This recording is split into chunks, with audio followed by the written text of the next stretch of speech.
Toto je tretia časť výstavba domu iba na baterkovom náradí. Sleduj to. V tomto videu ti ukážeme, ako sme urobili EPDM-ku a ideme sa vrhnúť na inštaláciu terasy. EPDM-ka je ukončená takto, pekne vyspadovaná smerom ku jazeru a všetky rohy pekne ukončené. V prvom rade sme si postavili atiku. Potom sme tú strechu vyspadovali, zaklopili znovu OSBčkou a položili na to EPDM-ku. Ak chceš vidieť, ako sa inštaluje EPDM-ka, vieš to nájsť v našom profile, čo máme videa pred týmto. Po EPDM-ke sme sa vrhli na terasu, ktorú nám zostáva teraz už iba dokončiť. Nakoľko okolo celého domu ide terasa a je tam zlý prístup pre ďalšie úkony. A nie, nebojte sa, nebude pršať klientovi na hlavu, nakoľko na terase ideme stavať ešte prístrešok, takže nezabudni to sledovať. A bez pečáci teraz preskrolujte, ukážem vám taký lifehack, pomocou zdviháku sme si zdvihli EPDM-ku na strechu, ktorú sme si pripevnili na strom. A teraz mi napíš do komentára, či už si niečo takéto zažil a ako sa ty vynájdeš v takýchto situáciách. A hlavná terasa vyzerá teraz takto, je to drevo garapa a je to perfektné. A majstri, otázka pre vás, ako ukončujete terasy pri stromoch vy?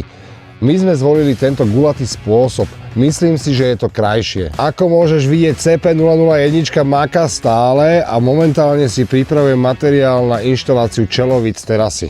Ešte si doštelujem ponor, aj keď to nie je potrebné, nakoľko využívam Tough Build kozy a mám na ne pripevnené tie dreva, ako si mohol vidieť vo videu.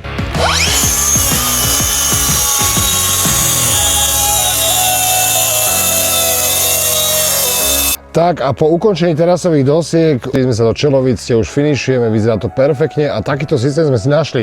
Pomocou svoriek si to chytíme, stlačíme a môžeme šrobovať. Jedná sa o exotické drevo garapa a je perfektné, vydrží ti, takže môžeš si ho kupovať na drevoma.sk. Dokonca celý tento dom postavil tento kocúr DHS 680 a taký malý typ na terasu, keď chceš, aby ti na spojoch sedela.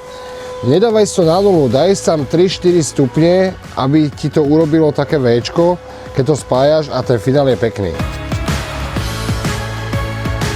A tuto môžeš vidieť, keď dodržíš tie malé úkosy z každej strany, tak ten spoj vyzerá perfektne. A takto vyzerajú tie čelovice. Jak to je na 45-ku, tak to vyzerá perfektne.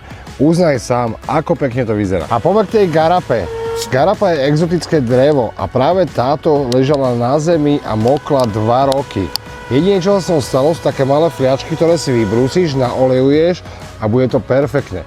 Pozri sa, ako to bude vyzerať, keď to bude naolejované.